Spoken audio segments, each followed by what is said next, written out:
Iman merupakan pondasi kejujuran. Adapun kemunafikan pondasi kedustaan. Saya ulang.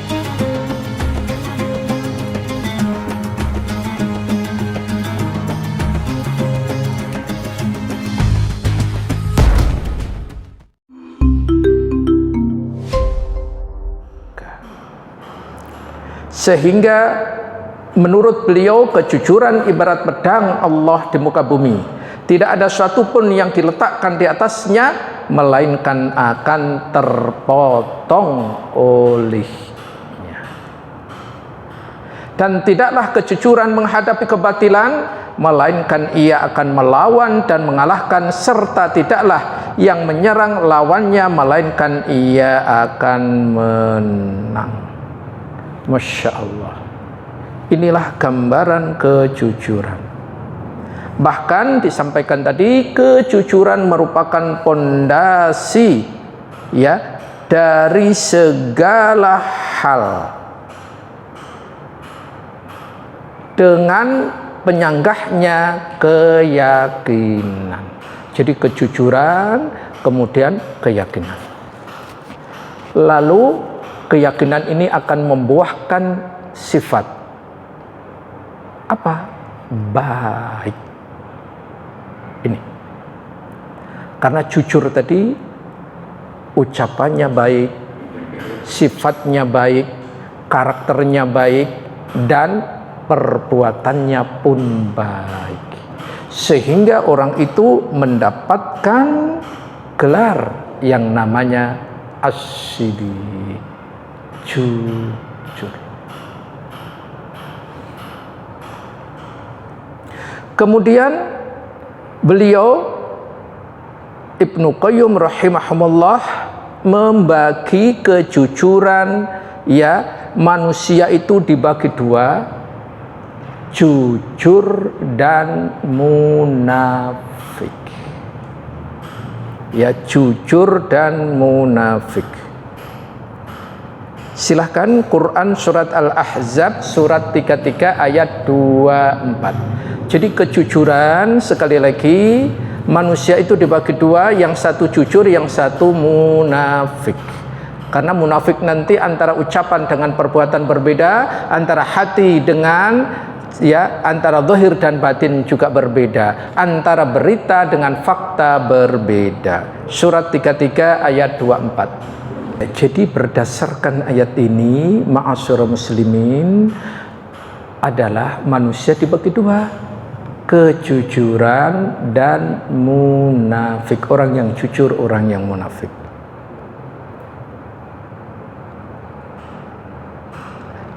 Iman merupakan pondasi kejujuran. Adapun kemunafikan pondasi kedustaan. Saya ulang, manusia tadi dibagi dua, manusia yang jujur dan munafik. Masing-masing punya pondasi. Kejujuran pondasinya iman. Jadi iman pondasi dari kejujuran. Adapun kemunafikan pondasi pendusta.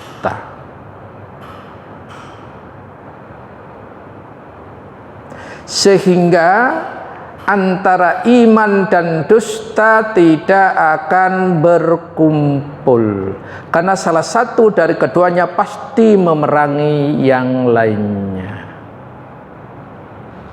Sekali lagi, iman dan dusta tidak mungkin bisa berkumpul menjadi satu, dikarenakan satu dengan yang lainnya saling memerangi. Kebenaran dengan kebatilan sama? Bisa berkumpul? Enggak mungkin.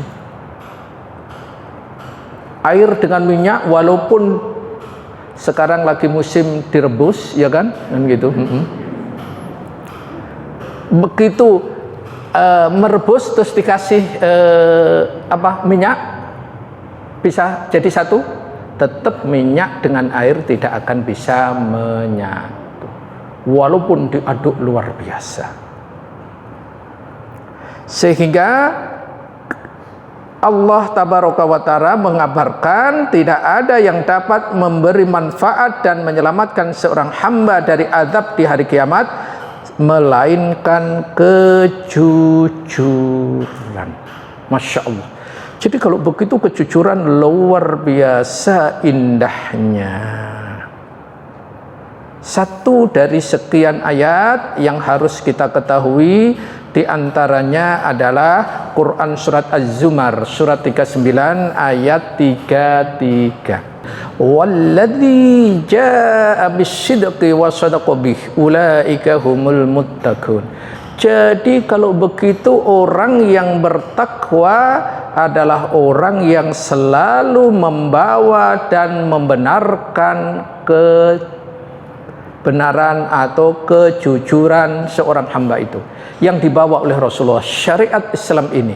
Jadi kalau kita ingin mendapatkan ketakwaan, apa yang dibawa oleh Rasulullah mari kita benarkan, dan orang-orang yang membenarkan mereka itulah yang disebut dengan takwa.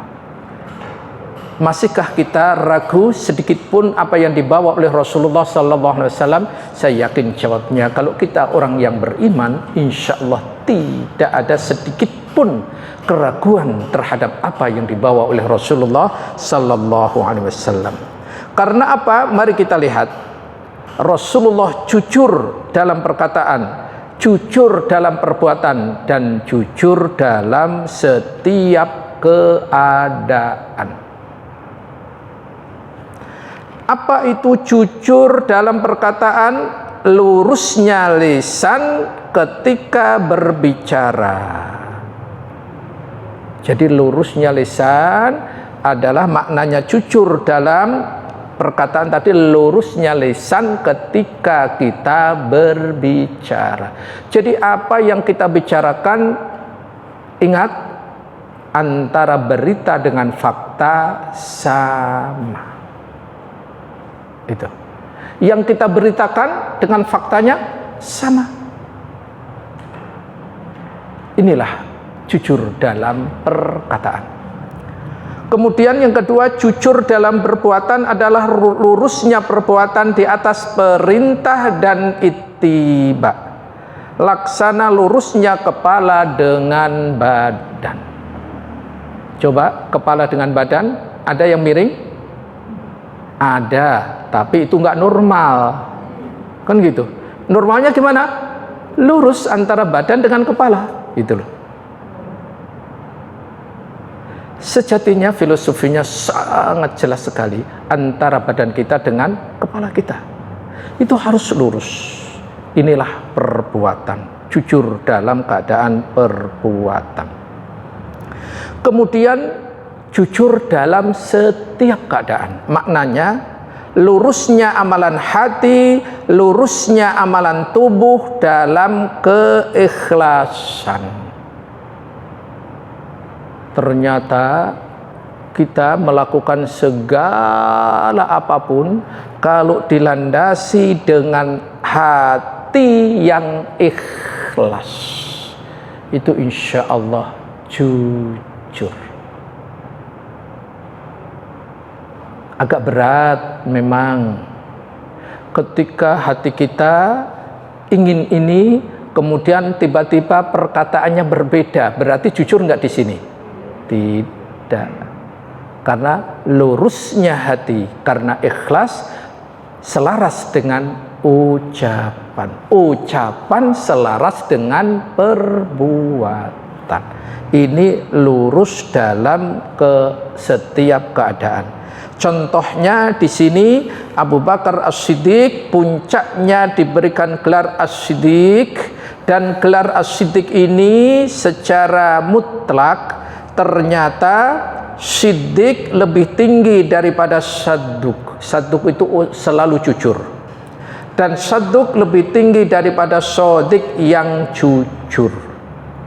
Jadi tingkatannya adalah Sadduq, ya, Sadduq. Kemudian setelah Sadduq adalah Siddiq, ya. Jadi orang yang sodik itu di bawahnya, di atasnya adalah saduk, di atasnya adalah siddiq. Jadi siddiq ini puncaknya. Jadi gelar yang Allah berikan melalui lisan Rasulnya kepada Abu Bakar As-Siddiq, gelar tertinggi sebagai manusia. Itu. Kalau para nabi kan gelarnya gimana? Alaihimussalam.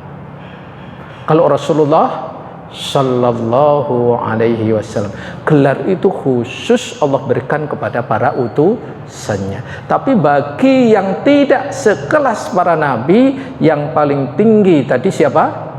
As-Siddiq. Gelar yang Allah melalui lisannya diberikan kepada siapa? Abu Bakar As-Siddiq. Ciri-ciri orang yang jujur itu bagaimana? Rasulullah Sallallahu Alaihi Wasallam bersabda, ini berasal dari hadis Al Hasan bin Ali radhiyallahu an, di mana kakeknya tercinta Rasulullah Sallallahu Alaihi Wasallam memberikan ciri-ciri orang itu jujur. Ciri-cirinya apa? Inna sidqa tuma'ninah. Kejujuran itu ketentraman. Jadi nanti orang itu kalau selalu jujur, jiwanya itu sangat tentram. Itu. Adapun wal kadhiba, ya, zibah, ribah. Kemudian orang yang dusta itu selalu dalam keadaan keraguan-raguan. Ingat, cara orang berbicara jujur dengan dusta kelihatan atau tidak? Sangat kelihatan sekali. Itu hadis riwayat At-Tirmidzi.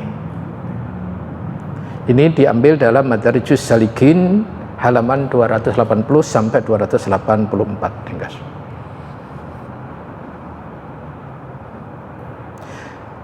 Kita lanjutkan, ini makna jujur yang benar.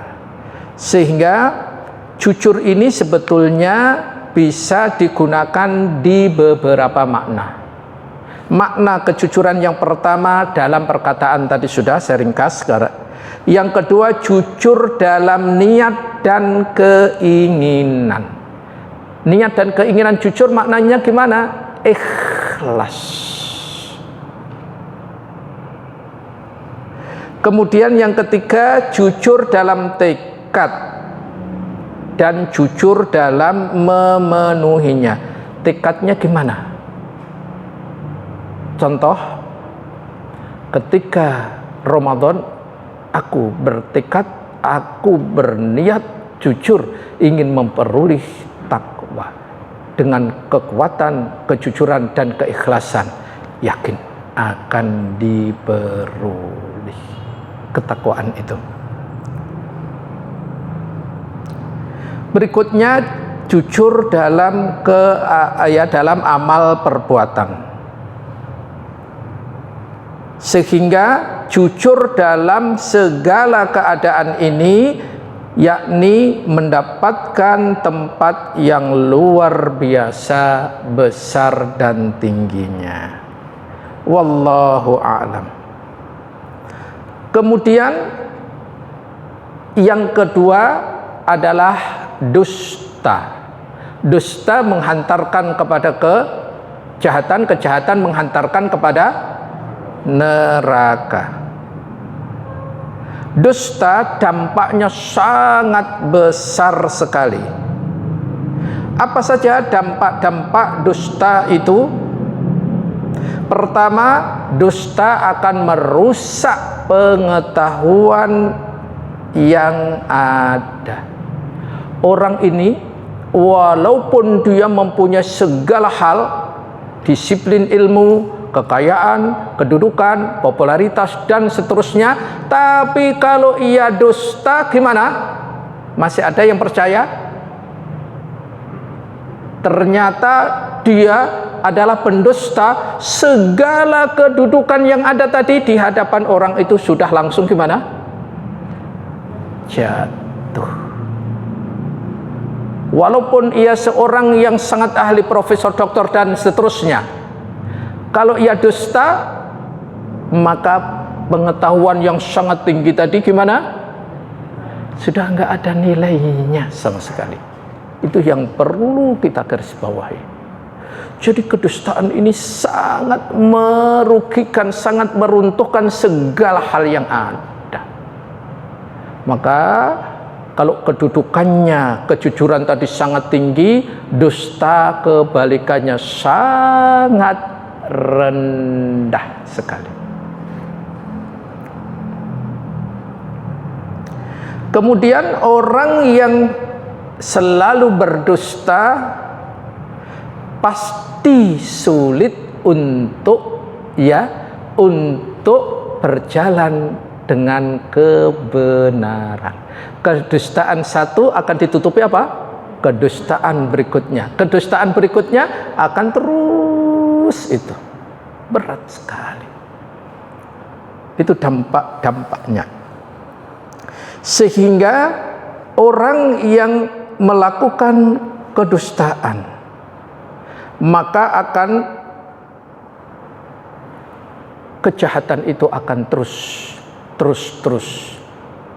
dan akhirnya kejahatan tadi menghantarkan kepadanya neraka, terkecuali ketika ia ingin bertaubat kepadanya. Namun mari kita perhatikan tadi bahwa dusta menghantarkan kejahatan dan kejahatan menghantarkan padanya neraka. Silahkan Quran surat Al-Mutaffifin, karena dalilnya belum dibaca, ayat ke-8, surat 83 ayat 7 sampai 11. Jadi ma'asyiral muslimin, amal itu kan ada dua, amal yang baik dan amal yang buruk. Kalau amal yang buruk tempatnya di mana? Sijjin, bumi yang paling bawah. Sedangkan amalan yang baik di mana tempatnya? Ailin, tempat yang sangat tinggi sekali. Itu. Jadi kebenaran, kebaikan tempatnya sangat tinggi sekali. Karena kejujuran tadi akan membawa kepada kebaikan.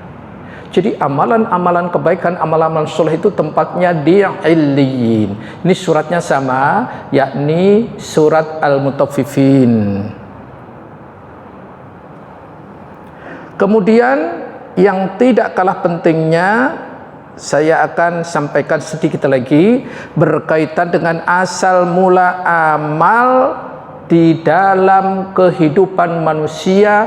Kalau ingin mendapatkan ketentraman, kedamaian, keselamatan, perlindungan, penjagaan, dan kedudukan yang sangat tinggi di sisi Allah, jujur.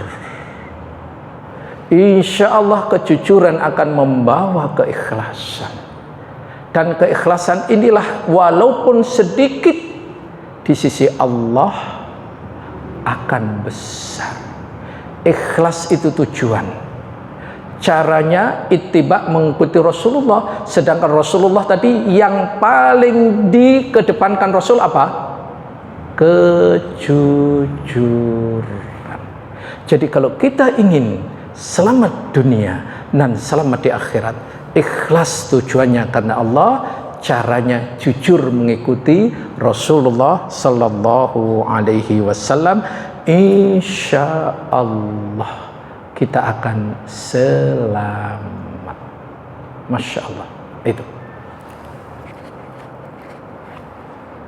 Kemudian berikutnya, anjuran berbuat jujur sebagaimana sarana menuju kebaikan tadi sudah kita terangkan panjang dan lebar kandungan hadis yang pertama tadi. Kemudian yang tidak kalah pentingnya adalah yang ingin saya sampaikan di sini, bahwa dusta lawan daripada jujur. Ya, ini kandungan hadis yang kedua, larangan berbuat dusta dan anjuran agar tidak meremehkannya sebab kedustaan merupakan sarana menuju kejahatan. Pertanyaannya, apakah semua dusta itu diharamkan? Tidak. Ada dusta yang dikecualikan? Bisa menyebutkan jemaah? Bagi yang bisa menyebutkan dengan benar berdasarkan dalil, nanti hadiahnya pulang duluan, ya. Sekali lagi, apakah seorang muslim boleh ada dusta? Iya. Ternyata Rasulullah sallallahu alaihi wasallam menyampaikan ada dusta yang diperbolehkan. Apa itu?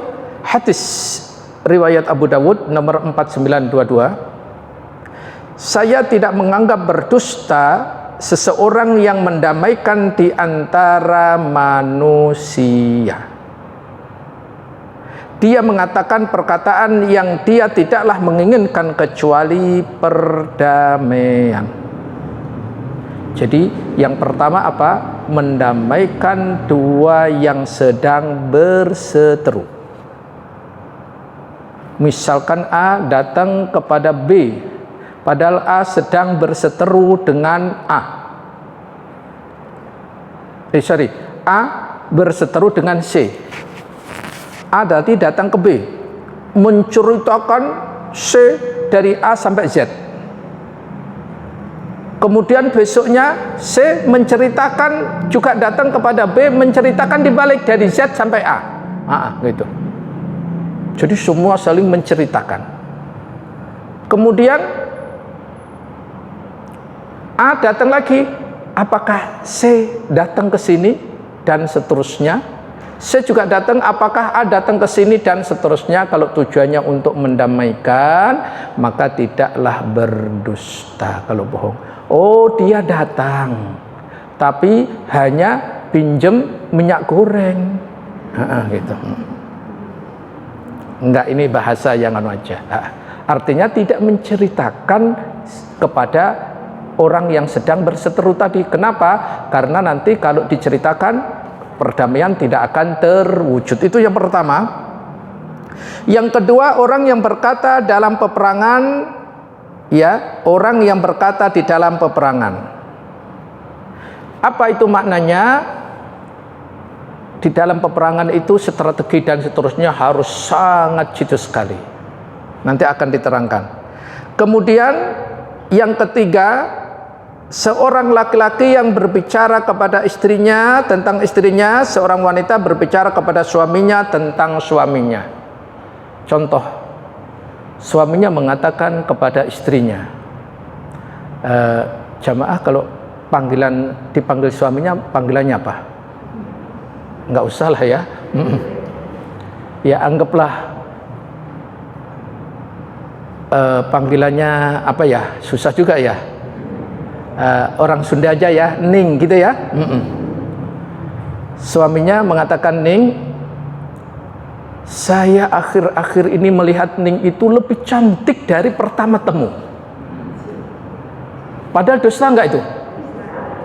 Wong sudah mengatakan lebih cantik sekarang daripada saat ketemu, padahal ketemunya 17 tahun. Iya, padahal dusta, tetapi di sini dimaafkan karena untuk mengan. Itu yang pertama. Kemudian ada beberapa hal dilanjutkan, yakni Rasulullah sallallahu alaihi wasallam ketika membicarakan surat Al-Ikhlas, Nabi sallallahu alaihi wasallam memberitahu keringanan untuk berdusta di 3 tempat, yakni ketika peperangan, ketika mendamaikan di antara manusia, dan perkataan seorang laki-laki kepada istrinya atau sebaliknya. Jadi ada 3 dusta yang diperbolehkan atau rukhsah, keringanan. Pertama tadi siapa? Orang yang bertujuan mendamaikan.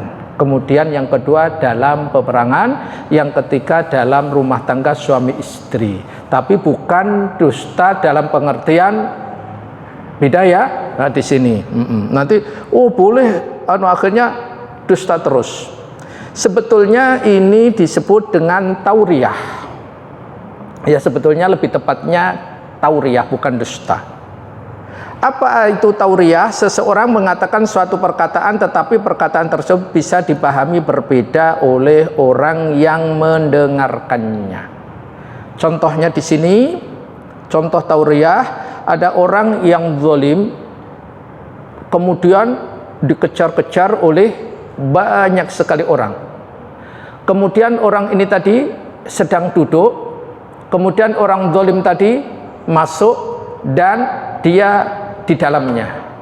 Kemudian ketika masyarakat tadi mengejar orang yang zalim ini, maka dia berdiri. Yang orang yang duduk tadi, begitu berdiri ditanya, "Bapak, apakah ada melihat orang yang ciri-cirinya disebutkan?" Maka dia ketika berdiri mengatakan, "Sejak saya berdiri di sini tidak pernah melihat." Sejak berdiri, karena melihatnya tadi apa? Ketika duduk. Ini namanya tauriyah. Saya ulang, tauriyah itu perkataan yang antara yang menyampaikan dan yang mendengarkan bisa beda maknanya. Contohnya ini tadi disebutkan bahwa ada pencuri, anggaplah gitu, dikejar banyak orang, dia sembunyi di sini.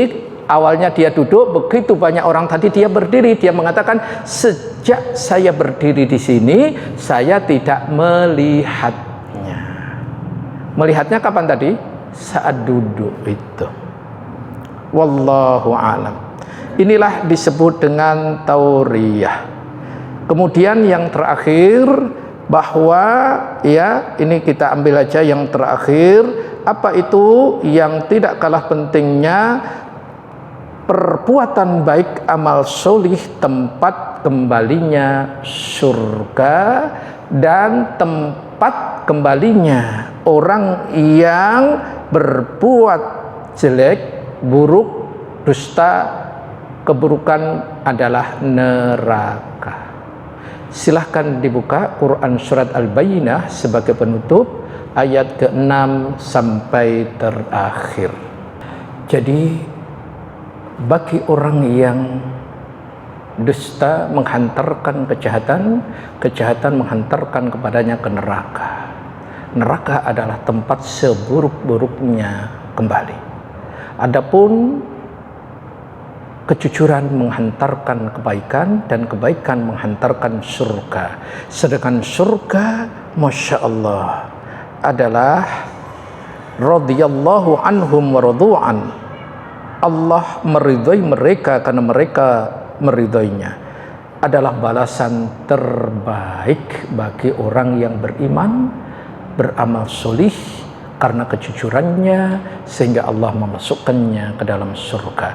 Semoga nilai-nilai kejujuran bisa kita ambil hikmah dan manfaatnya bagi kita semuanya, insya Allah, amin. Namun sebelum kita akhiri, ada pertanyaan dari jamaah. Ketika akan memasuki bulan puasa, saling maaf memaafkan itu ada perintahnya atau tidak? Jawabnya tidak ada perintah. Ketika akan memasuki bulan Ramadan, saling minta maaf. Kapan kita meminta maaf? Ya ketika kita telah melakukan kesalahan atau kekeliruan. Jangan ditunggu sampai masuk atau menjelang bulan Ramadan. Ketika waktu itu melakukan kesalahan, ya kita langsung meminta maaf.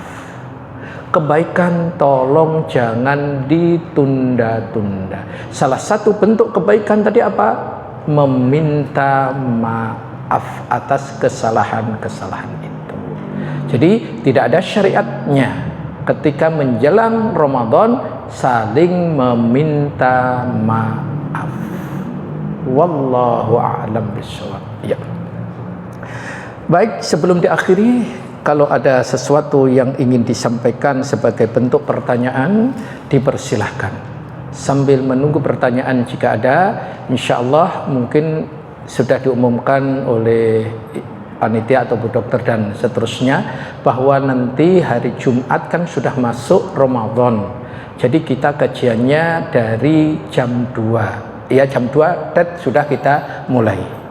Nanti sampai menjelang asar. Syukur kalau bisa setengah 2. Setengah 2 terlalu cepat enggak jamaah? Takutnya kalau jamaah nanti ngantuk di sini. Enggak ya? Tolong disepakatin aja, nanti boleh dari setengah 2, boleh mulai jam 2. Tolong dimusyarahkan aja nanti Bu Dokter dengan tim suksesnya. Ya. Demikian yang bisa kami sampaikan, minta maaf atas segala kekurangan.